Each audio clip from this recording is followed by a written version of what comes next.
तो गाइज़ जो हमारा सिंपल ट्रिक्स इन सेल्सफोर्स का एक प्लेलिस्ट है, उसका एक और ये वीडियो मैं आज बनाने वाला हूँ।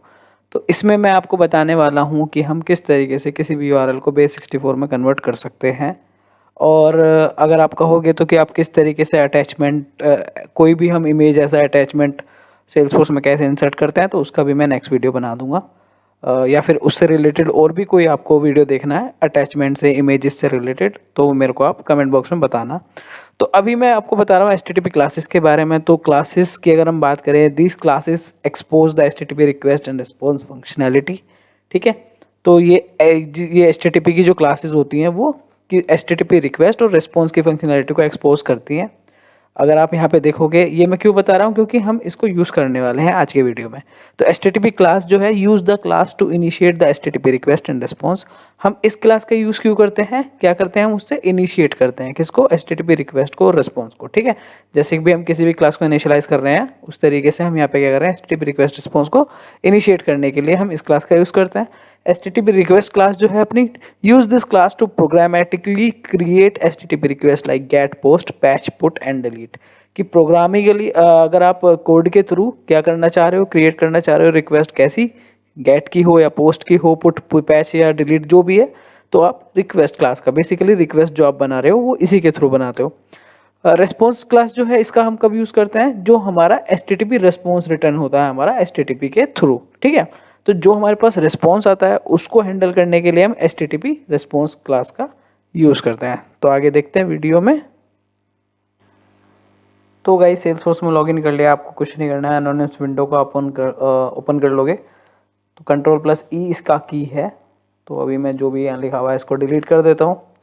और सबसे पहले हम क्या करेंगे कि किस यूआरएल को हमें एनकोड करना है, हमें वो यूआरएल चाहिए। तो वो पब्लिक यूआरएल क्या होगा, तो अभी के लिए मैंने यहाँ पे एक पब्लिक यूआरएल जो उठाया हुआ है वो एक फ्लावर की इमेज का उठाया हुआ है, ये यूआरएल, इसको हम एनकोड करने वाले हैं। ठीक है गाइस, तो हम सबसे पहले तो इस स्ट्रिंग टाइप का एक डेटा टाइप लेंगे और हम क्या करेंगे, इस फ्लावर इमेज यूआरएल, इसको हम क्या कर लेते हैं, इसके अंदर गाइस स्टोर कर लेते हैं। ठीक है, ये हमने यहाँ पे डाल दिया यूआरएल अपना।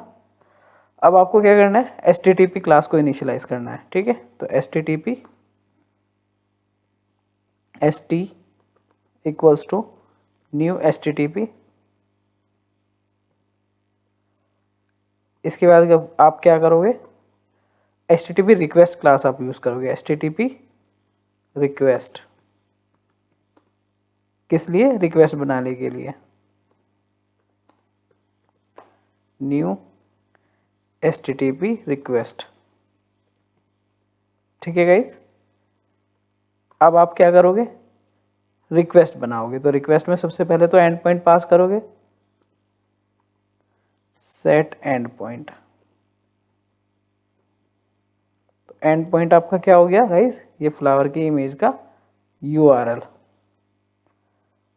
अब आप मेथड भी पास करोगे, किस टाइप का मेथड है, सेट मेथड। तो मेथड आपका क्या है इस केस में, गेट। अब ये रिक्वेस्ट जो आपकी बनी है इसको आप पास करोगे किस में, रिस्पॉन्स गेट करने के लिए। तो ये रिस्पॉन्स गेट करने के लिए आप किसका यूज करते हो, एचटीटीपी रिस्पॉन्स। ठीक है, तो आप इसका यूज करोगे यहाँ पे, जो एचटीटीपी क्लास आपने ऊपर बनाई थी, और एक सेंड मेथड का यूज करोगे और सेंड कर दोगे किसको, किसको सेंड करोगे गाइज, ये जो आपने रिक्वेस्ट बनाई है अपनी।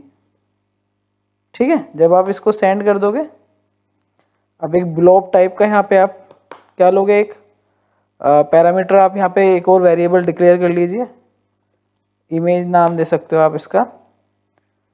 और इसमें क्या करोगे, जो रेस्पॉन्स आपके पास आया है उसमें से जो बॉडी आई है उसको आप एज अ ब्लॉब गेट कर लोगे।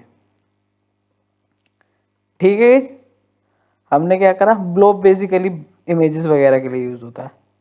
तो आपने इस बॉडी से जो भी बॉडी आई है उसको गेट करके इस इमेज वेरिएबल में स्टोर करा लिया। ठीक है गाइस, अब आपको क्या करना है, इसको कन्वर्ट करना है किसके अंदर, बेस64 के अंदर।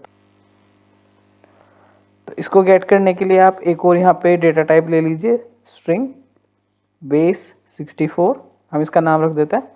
अब यहाँ पे एक और आपकी क्लास होती है एनकोडिंग, एनकोडिंग यूटिल, और इसका एक मेथड होता है बेस 64 एनकोड, यानी कि आप क्या कर रहे हो, बेस 64 में एनकोड कर रहे हो किसको, इस इमेज को, ठीक है, जो ब्लॉब में आपने स्टोर कराई है ऊपर। और इसको हम क्या करा लेते हैं, सिस्टम डॉट डीबग एक बार हम करा लेते हैं और देखते हैं कि अपने पास बेस 64 आया या नहीं आया।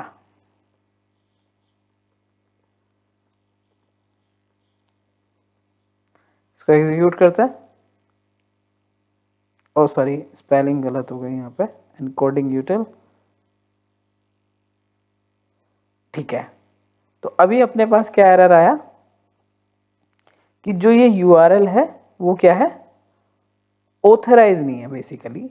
तो हमें क्या करना होगा, क्योंकि ये मैंने एक्सटर्नल उठाया था, तो यहाँ पे आप ये देख रहे हो एक्सटर्नल जिस भी साइट पे ये इमेज पड़ी हुई थी उसका यहाँ पे रिमोट साइट सेटिंग में मुझे ये ले जाके इमेज और ये डालनी पड़ेगी, और उसके बाद मुझे ये इसका क्या दे देगा गाइज, बेस 64 दे देगा।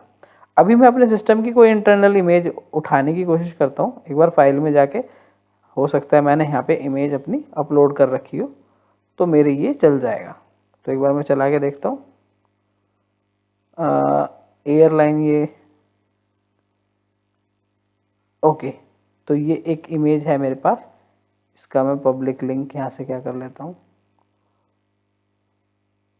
क्रिएट लिंक,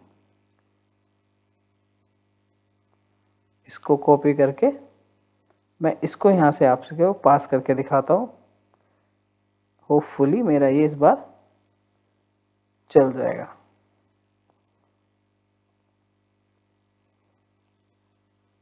यहाँ पे हम कॉलन लगा लेते हैं पहले और मैं इसको एग्जीक्यूट करता हूँ।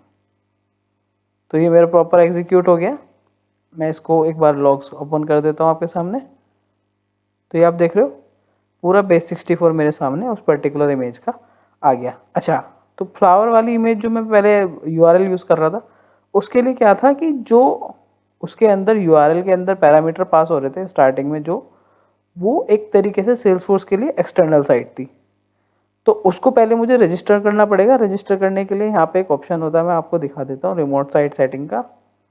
अगर आप सेटअप पे जाओगे तो कोई भी आप जब भी एपीआई पे भी काम करते हो सेल्सफोर्स में या जो फ्रेशर है अगर करोगे तो वो आपको यूआरएल यहाँ पे रिमोट साइट सेटिंग में डालना होता है। जब तक आप इसको यहाँ नहीं डालोगे सेल्सफोर्स उसको रिकॉग्नाइज नहीं करेगा और आपको एरर दे देगा अनऑथराइज एंड पॉइंट, ठीक है। जब आप यहाँ पे डाल दोगे तो अब वो सेल्सफोर्स के लिए यूआरएल नोन है, यानी कि अब वो उसके लिए काम करेगा उस यूआरएल के लिए। तो अभी मैंने जब सेल्सफोर्स की इंटरनल एक इमेज को उठाया यहाँ से, उसको डाल के यहाँ पे हिट करा तो मेरे पास ये बेस 64 इसका आ गया है, ठीक है। तो उम्मीद करता हूँ समझ आया होगा वीडियो।